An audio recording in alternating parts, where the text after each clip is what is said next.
Hey there, it's Betsy from Story Drawing Skills, and my goal is to make a 100-panel webcomic from scratch to finished in 6 months.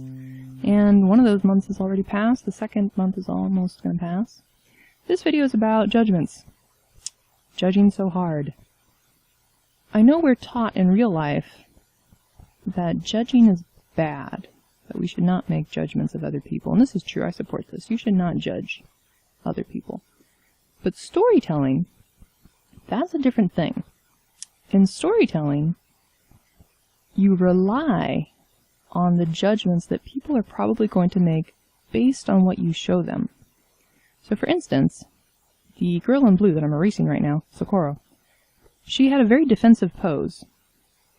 And with that very defensive pose, people could get the feeling or make the judgment that she is a very defensive character.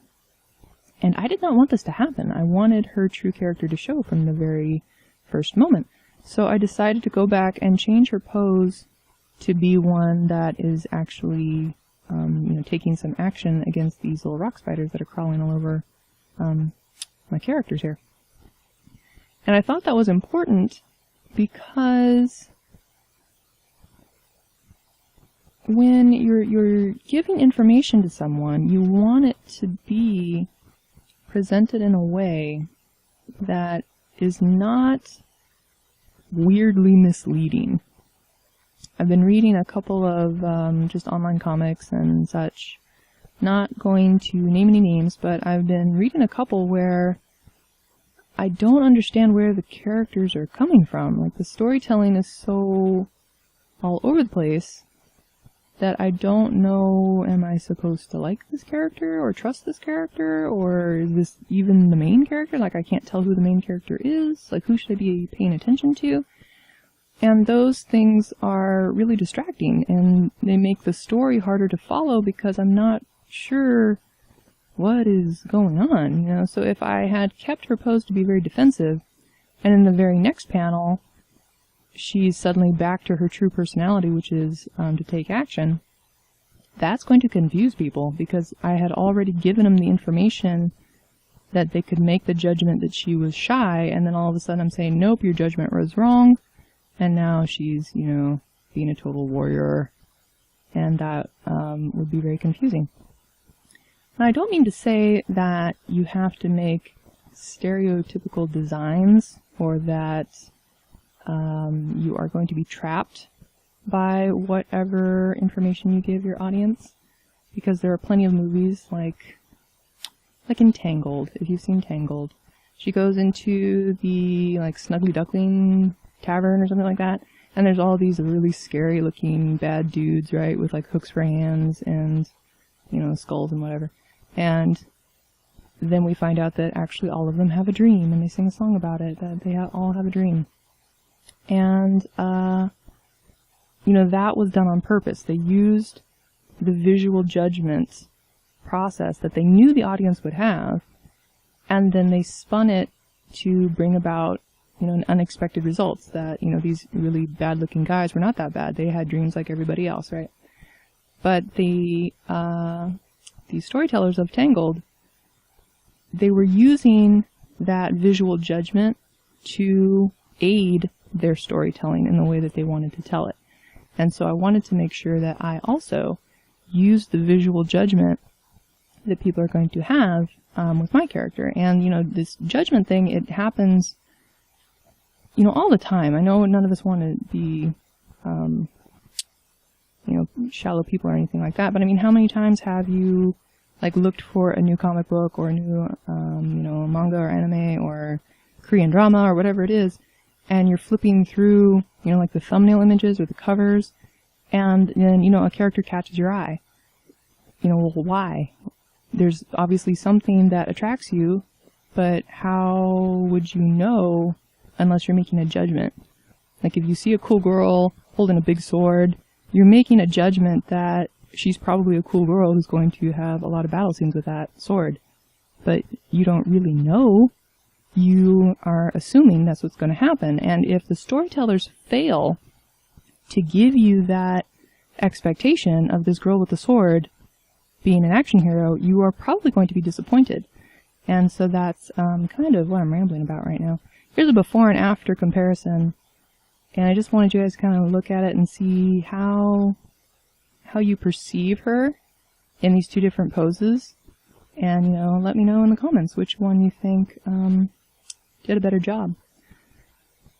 Moving on, off that heavy topic of judging so hard, I had to figure out my coloring style, basically. It's been so long since I have colored anything, and I wasn't even used to picking colors, so I had to go in Photoshop and like tweak some things and make the background a little cooler and greener so that the characters could pop out a little more. I wanted it to be kind of that saturated kind of video game level colors that you can really tell really quickly, you know, where the characters are, what they're doing. So that's what's going on there. And then I went on to try to do some magic-y effects to Kess and her like rabbit mode and try to make it look magical without going too overboard. Like, I don't want it to be super shiny and distracting. I just want people to know that she's like not an anthro, she's not a furry, okay? She's just using like magical energy to create like a rabbit form around her and then have some of the skills that rabbits have, like jumping, for instance. That's what's going on there.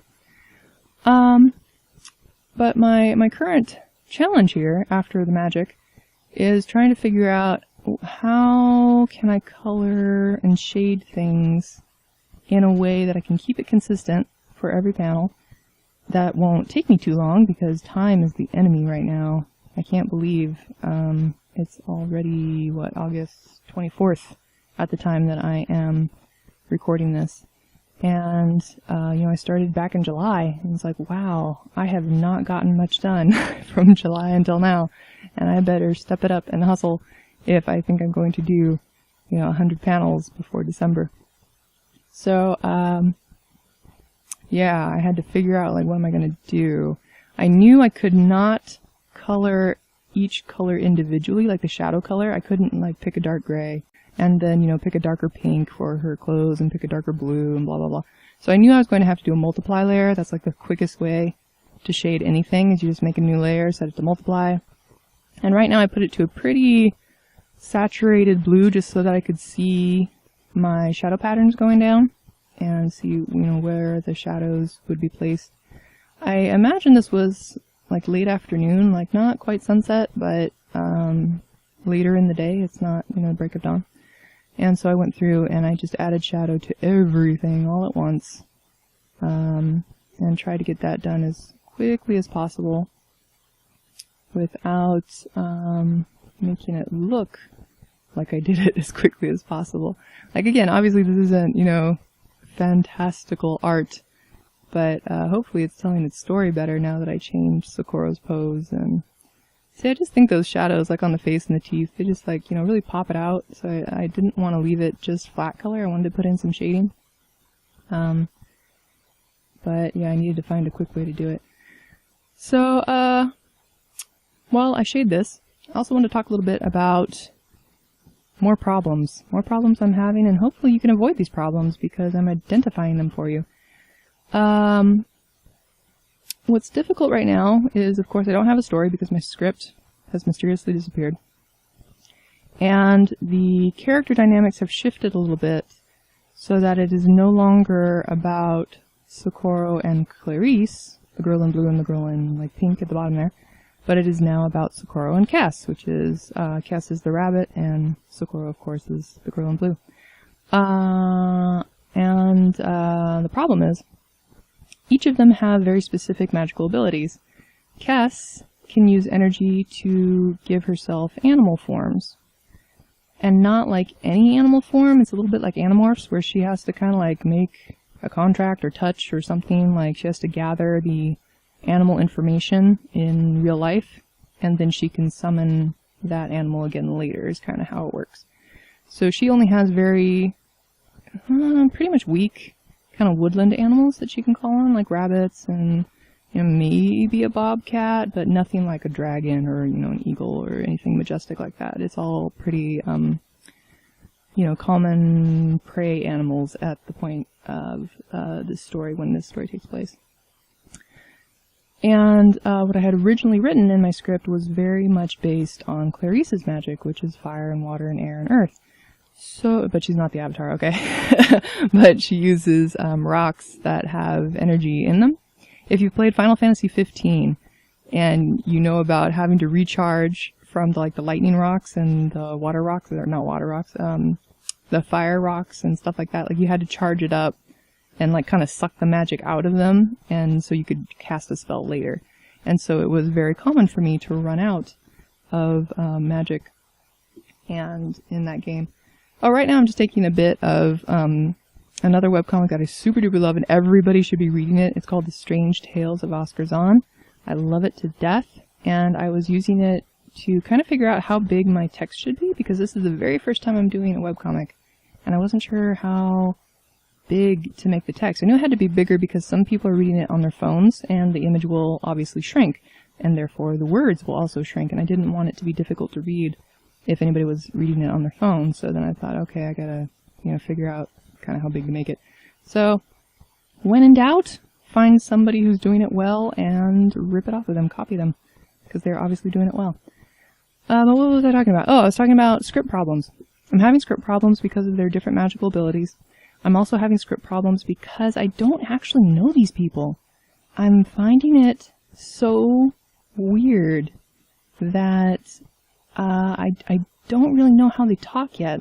I thought Clarice, because she's an aristocrat and she's, very highly educated and stuff like that, that she'll talk a little more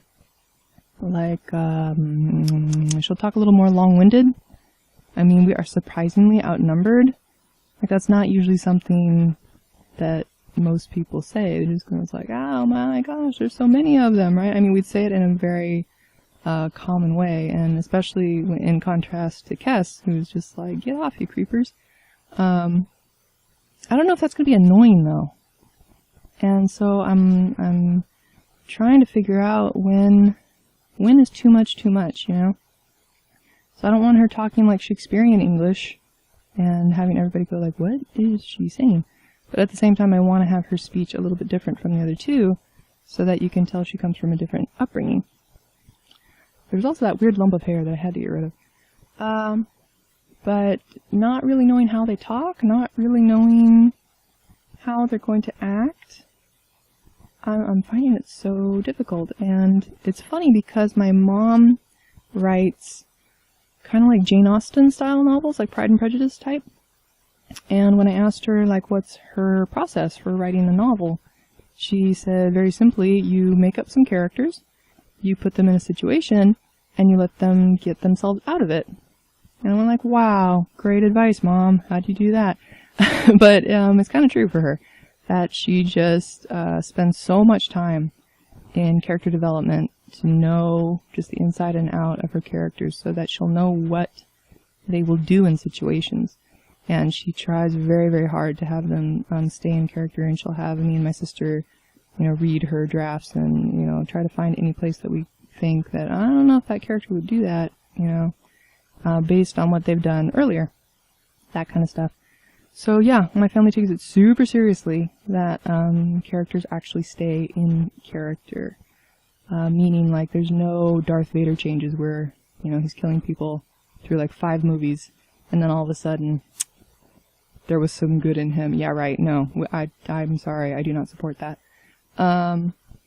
So, yeah, it's really hard, and now that I think about it, back in the day, when I was young, and I did this for fun, I did spend so much more time getting to know my characters before I started the story. And I was trying to figure out, when did that stop? And I kind of think it was art school. I think art school did this to me, where they were more focused, or trying to focus us on our individual jobs of, researching the time period, doing the costume design, doing, whatever kind of design. And to do that design, you would have to know about the world it comes from. And so my process shifted from being character-centric to being world-centric, and I think that's where things went horribly wrong. And I'm trying to heal myself and go back to the good old days when I did actually know enough about my characters that I could just put them in a situation and basically just in my mind, like I'm watching a movie, just watch them get out of it because I knew what they would do, you know? So that's kind of a weird place to be in, where your own characters are strangers to you. I feel like there are characters on like Korean variety shows that I know more intimately than I do my own characters, and that's just really weird. And I think it's just the amount of time that I have not spent with them, and so these characters are still really foreign to me. I'm really not entirely sure what to do with them, but I'm going to challenge that in my next video because I have to, because this page is just about done, and so I can't hide behind working on the art anymore. I have to go back to the story and making sure that these characters do what the audience, expects them to do and stuff like that.